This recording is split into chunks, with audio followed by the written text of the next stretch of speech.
Hello everyone, welcome back to my channel Ratna Mondal. তোমরা সকলে কেমন আছো অবশ্যই কমেন্টে জানাবে। আমি তো খুবই বেশি ভালো আছি। আর আমার নতুন একটা ভিডিওতে সবাইকে অনেক অনেক অনেক ওয়েলকাম। তো আজকের একটা সুন্দর প্লেসে আমি চলে এসেছি। আমি আগের দিনই তোমাদের সঙ্গে শেয়ার করেছিলাম যে আমার এখানে একটা সর্ষে ক্ষেত খুব পরিমাণ পছন্দ হয়েছে। আমি ওখানে আসবো একটু ফটোশ্যুটের জন্য। তো ফাইনালি কিন্তু আমি ওখানে চলে এসেছি। খুব সুন্দর একটা প্লেস। আর আমি বলেছিলাম যে নেক্সট টাইম যদি আমি আসি আমি শাড়ি পরে আসবো। তো দেখো আমি শাড়ি পরে চলে এসেছি, বাট প্রচণ্ড শীত করছিল। এই কারণে শীতকালে তো শীত করবেই, চাদরটা গায়ে দেওয়া ছিল। এখনও চাদরটা খুলিনি, তো চাদরটা খুলি তাহলে দেখতেই পারবো আমার সুন্দর সুন্দর সুন্দর লুক। তো চলো ভিডিওটা দেখতে থাকো, আর অবশ্যই কমেন্টে জানিও। আর চ্যানেলে নতুন হলে চ্যানেলটা অবশ্যই সাবস্ক্রাইব করে দিও। দেখতে থাকো।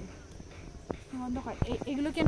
শীতকাল মানেই হচ্ছে সুন্দর প্রকৃতি আর হচ্ছে সর্ষের ফুল। মানে শীতকালে যদি সর্ষের ফুলের মধ্যে ফটো না তোলা হয় তাহলে কিন্তু হয়ই না। তো দেখো চারিদিকে শুধু সর্ষে ক্ষেত আর সর্ষে ক্ষেত। এই সর্ষের থেকে কিন্তু তেল হয়। আমার মাথায় যে কি পরিমাণ খুশকি হয়েছে যে কি বলবো তোমাদের, প্রচণ্ড পরিমাণ প্রবলেম হচ্ছে এই খুশকির জন্য। আমি জানি না আমার মুখটুক তোমরা আদৌ বুঝতে পারছো কিনা, কারণ সূর্য মামা সবে সবে ডুবে যাবে ভাব। আর লোকেশনটা এতটা ভালো লাগছে, কিন্তু হচ্ছে চারিদিকে হলুদ হলুদ, তো ক্যামেরার মধ্যে আমি বুঝতে পারছি না যে তোমরা আদৌ তোমাদের বুঝতে কোনো প্রবলেম হচ্ছে কি হচ্ছে না। তো চলো দেখতে থাকো, মাঠটা দেখাই, তোমরা এনজয় করো। আর কত সুন্দর একটা প্লেস, জাস্ট ওয়া মাই। শাড়ি পরতে প্রচণ্ড পরিমাণ ভালোবাসি।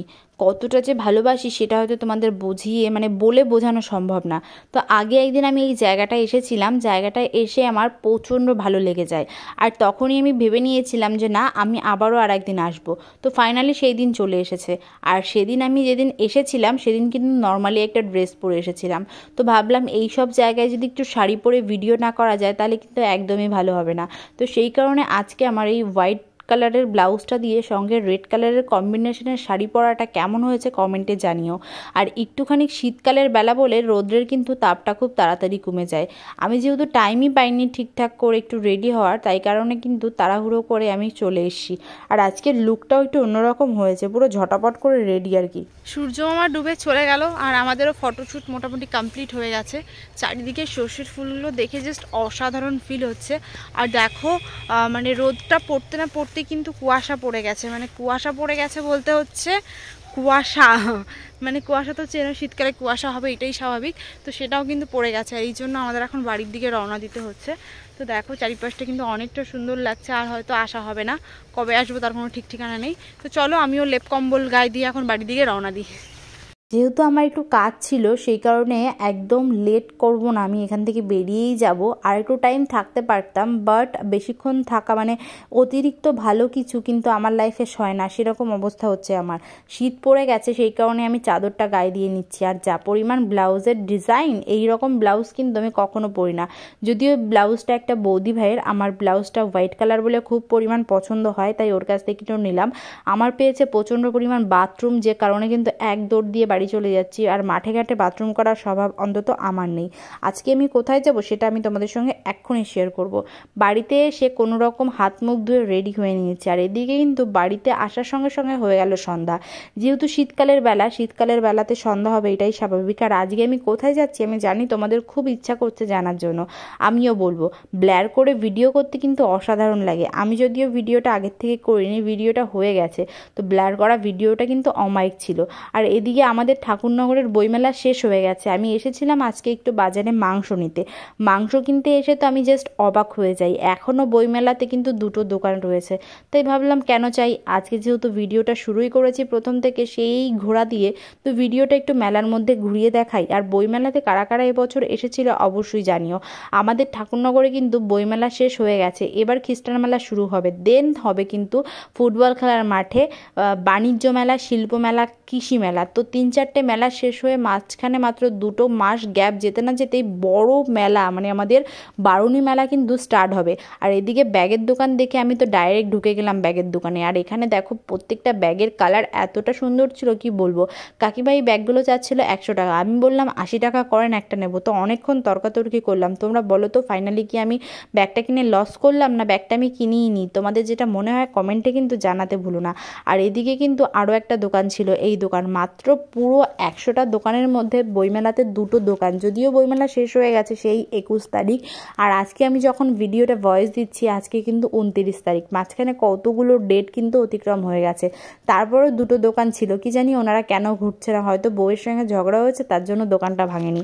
আর এই ক্লাচারগুলোর দামও কিন্তু অনেক চাইছিল, আগে 10 টাকায় কত সুন্দর ক্লাচার পাওয়া যেত, আর আজকাল 10 টাকায় কিছুই হয় না। আর এদিকে ফাঁকা মাঠে গোল দেওয়ার মতন আমার অবস্থা, তো আমি কিন্তু এবার ডাইরেক্ট বাড়ির দিকে রওনা দেবো, কারণ অনেকক্ষণ মেলায় আমি ঘুরে ফেলেছি আর বেশিক্ষণ ঘোরা কিন্তু আমার যাবে না। তো এই কারণে আমি চুপি চুপি পায়ে গুটি গুটি পায়ে সামনের দিকে এগোচ্ছিলাম। আর এদিকে দেখো পুরোপুরি মেলার মাঠটা ফাঁকা, পুরো রকমভাবে ফাঁকা, কোনো রকমভাবে লোকজন নেই। আর যে কটা লোক ছিল সে কটা লোকও কিন্তু বেরিয়ে যাচ্ছে। আর যেহেতু অনেকটা পরিমাণ রাত হয়ে গেছে, তো রাত হওয়ার দরুনে কিন্তু মেলাতে তো লোক থাকবেই না। আর তারপর এইদিকে একটা দোকান দেখে আমি কিন্তু নিয়ে নিলাম ভাইয়ের জন্য 2-3টে প্যান্ট, আর প্যান্টগুলো কিন্তু খুব কোয়ালিটিও ভালো ছিল, সঙ্গে কিন্তু খুবই সুন্দর ছিল। আর এখন কিন্তু আমি বাড়ির দিকে রওনা দেবো। তো দেখো আমার কিন্তু প্যান্টগুলো দেখে খুবই পছন্দ হয়, আর কোনটা নেব আমি কোনটা নেব না সেগুলো কিন্তু প্রচণ্ড পরিমাণ মাথার মধ্যে আমার ঘোরাঘুরি করছিল, যে কি নেব কি নেব না কি করব, কারণ এত কম দামে প্যান্টগুলো এখানে সেল করছে, কি করে সেল করছে আমি তো সেটাই বুঝতে পারছিলাম না। একদম কম রেঞ্জের মধ্যে কিন্তু প্যান্টগুলো ওনার শেয়ার করছে, তো শেয়ার না মানে সেল করছে আর কি। আর এদিকে সন্ধ্যা হয়ে গেলেই তো আমার একটা খাবারের একটা ক্রেভিং ওঠেই, আর সেই কারণে দেখো ডিম টোস্টগুলো দেখে আমার জিভে জাস্ট জল চলে আসছিলো। তো সেই কারণে আমি কিন্তু সেই কারণে এখনই ডিমের টোস্টগুলো খাবো। আর আমি ভেবেছিলাম ডিম টোস্টগুলো একটু বাড়িতেও নিয়ে যাবো, বাট বাড়িতে নিয়ে যাব কার জন্য, কারণ এত পরিমাণ রাউও আমার বাড়ির লোকজন, তো সেই কারণে আমি আর কারোর জন্যই না নিয়ে একা একা খেয়ে নিলাম।